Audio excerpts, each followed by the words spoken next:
Every gun can fire, but only a few can kill with a single shot. One of these guns is mounted on the British Tier 10 tank destroyers, the FV4005 and the FV215b 183. It can destroy a tank with a single shell.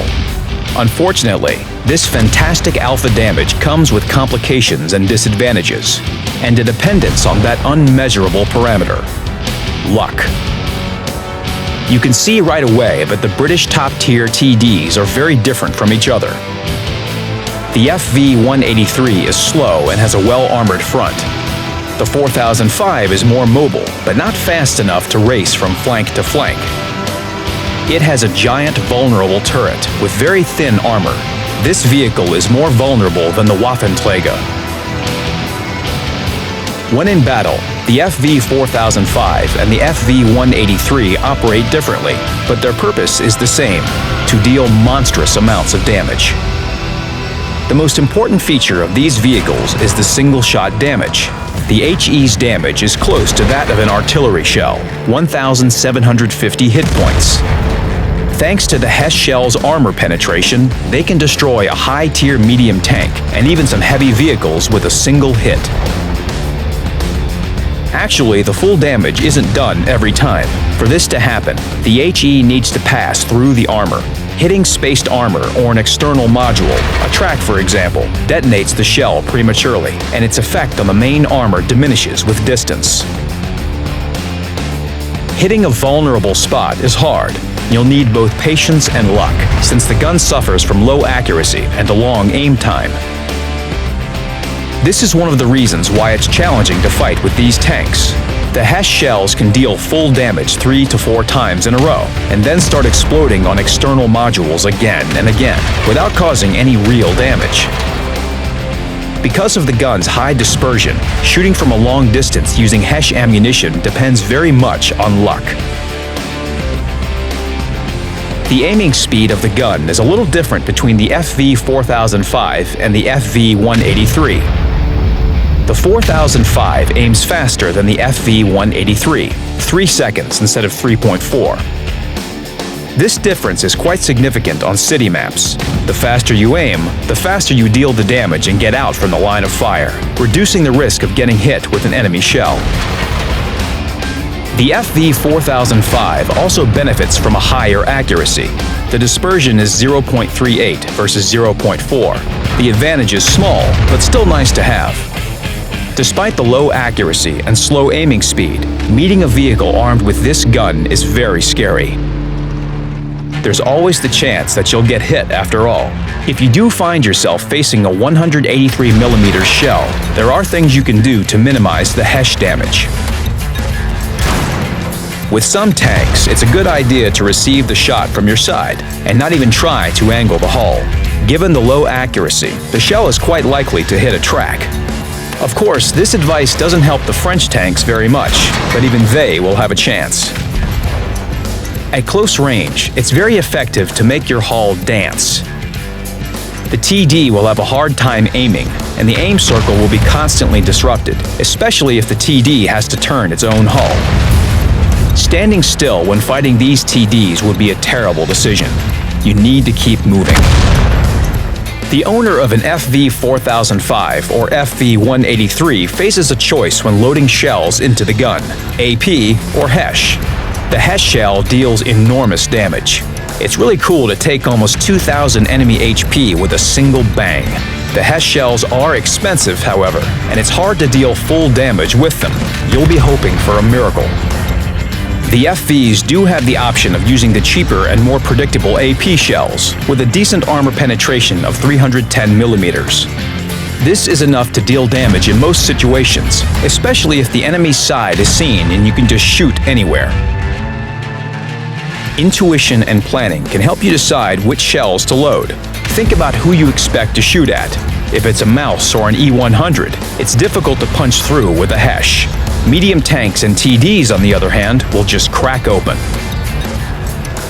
The high one-shot damage of the FV4005 and the FV183 comes at the cost of a very slow rate of fire. It is 2 shots per minute. Ventilation and crew skills can help reduce the load time from the base 30 seconds to about 25, but it's still a very long time. This is the biggest difficulty in playing the FVs. Quite often, they take a single shot and then die without having a chance to reload. And if their shot doesn't destroy the enemy, then things are very grim. There are two ways to reduce your vulnerability during reload. You can either shoot from a distance and hide, or never operate alone. Often these vehicles are saved by the enemy team's fear of them. Surely many of you are familiar with the situation where at the end of a battle, several tanks are afraid to go in and destroy an FV4005 waiting around the corner. All that is needed is for one tanker to take a hit, and the others can then kill the helpless TD. An easy victory.